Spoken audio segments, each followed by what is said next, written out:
There's one element that's interesting to the whole, like, anti-religion, anti-God, I guess you could say, atheist attitude, and that is the anti-God attitude. And keep in mind, God didn't invent religion. And I think everyone needs to have a higher power.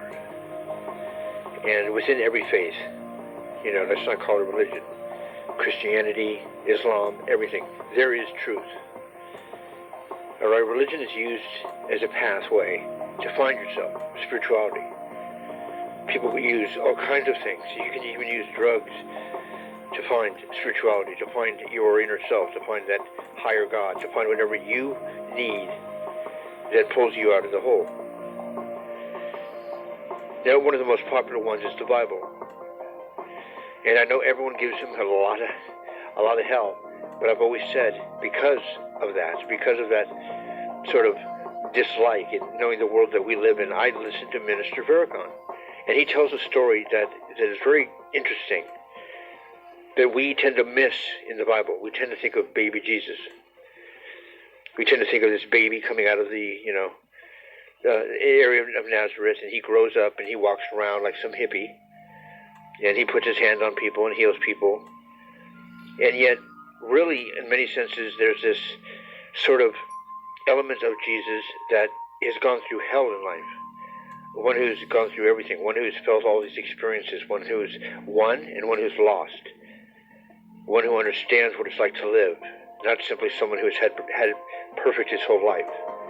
I mean, Jesus had Joseph, where's your dad? I mean, in nowadays terms, these things are very relevant.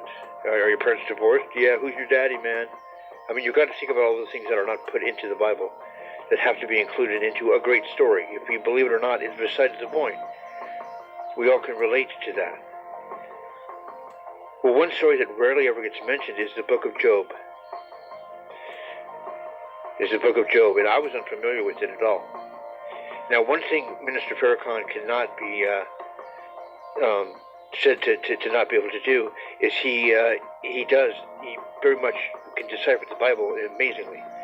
Mike Wallace from 60 Minutes, when he was interviewing him, says, people don't decipher the Bible like you do.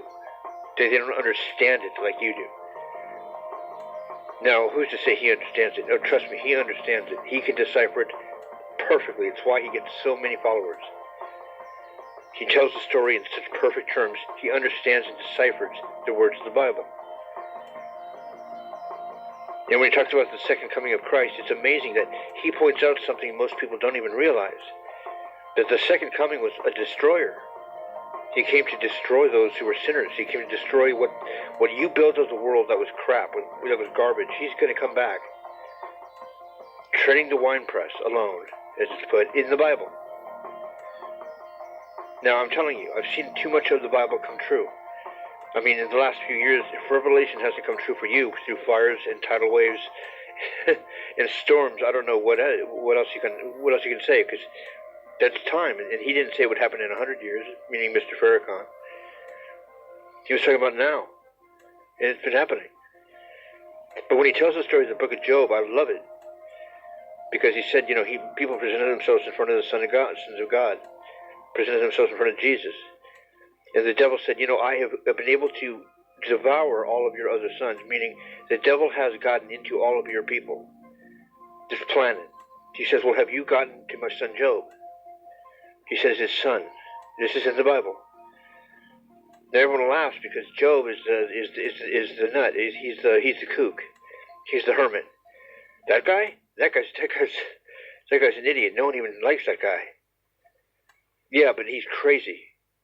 He's down for his crime. He's the one who's like so loyal that you can't break him. But no one considers him seriously, so the devil didn't consider him serious. And so God says, well, why don't you go after him? And the devil says, well, you put your line of protection around him. You have a favoritism for him because he's your son. He says, why don't you take away that protection and let me go at him? And God says, sure, but just don't kill him. In other words, God allows the devil to torture Job. And he says, I'll bet you he still doesn't fall away from me. He doesn't say, fuck God. God doesn't exist. There is no God. I don't believe in God. And Farrakhan tells it brilliantly. Brilliantly. And I think it's something worthwhile because he points out that Job is Jesus.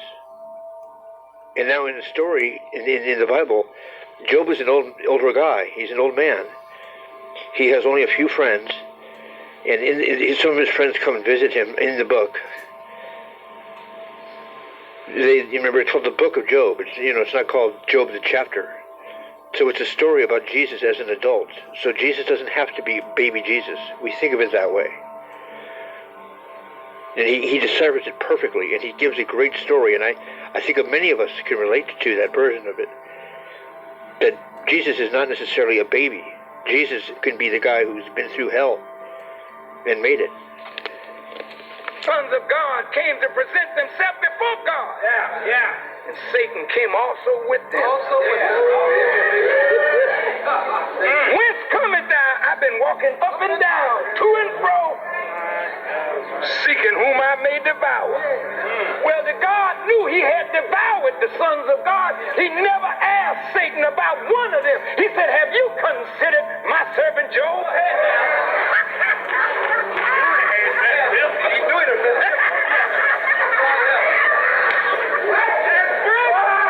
He had already eaten it.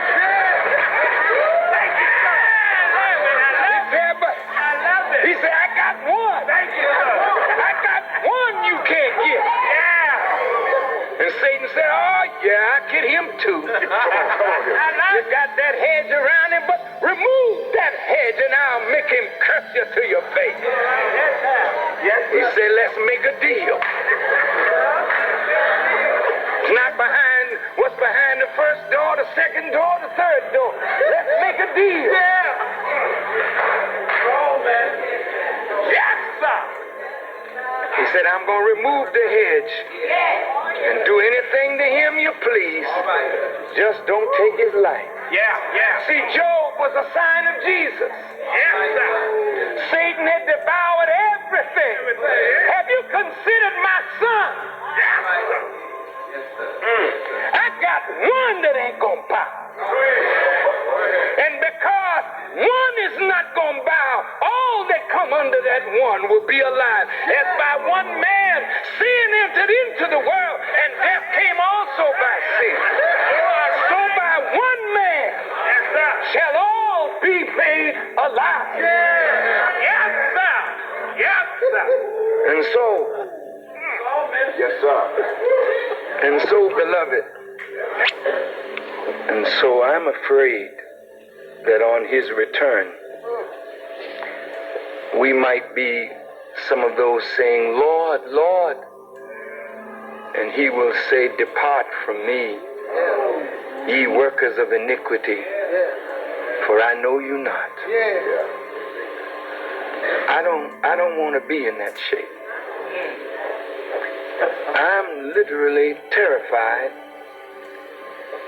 of the Christ.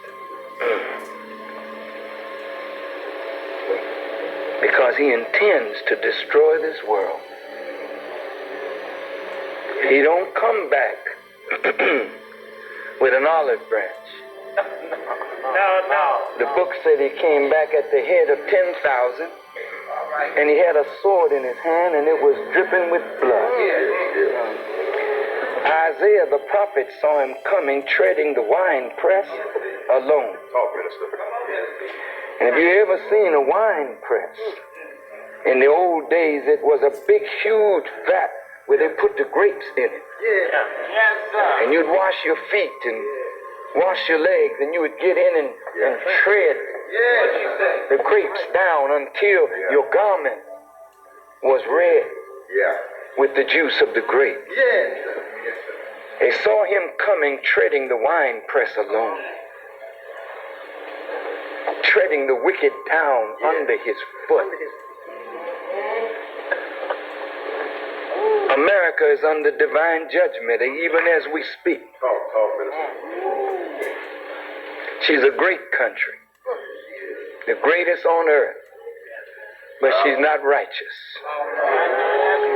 And she's not righteous because there are no preachers that will condemn her evil without fear. How can you be of Jesus Christ and afraid to speak his word? How can you be of Jesus Christ and refuse to stand up for his righteousness and let everything and anything go on in the house of God and you wink your eye as though you saw nothing? Yes, sir. We thank him for Jesus and the gospel. We thank him for Muhammad and the Quran. I give praise and thanks to him for his intervention in our affairs and raising up in our midst a divine leader, teacher, and guide, the members of Ark. What a wonderful name.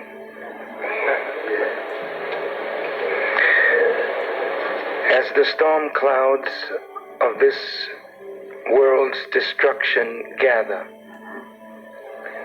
we need an ark. And we need a man to call us into the ark. The ark was so simply built. Some scholars say it was a very crude ship. In the Holy Quran, it says it was put together with planks and nails.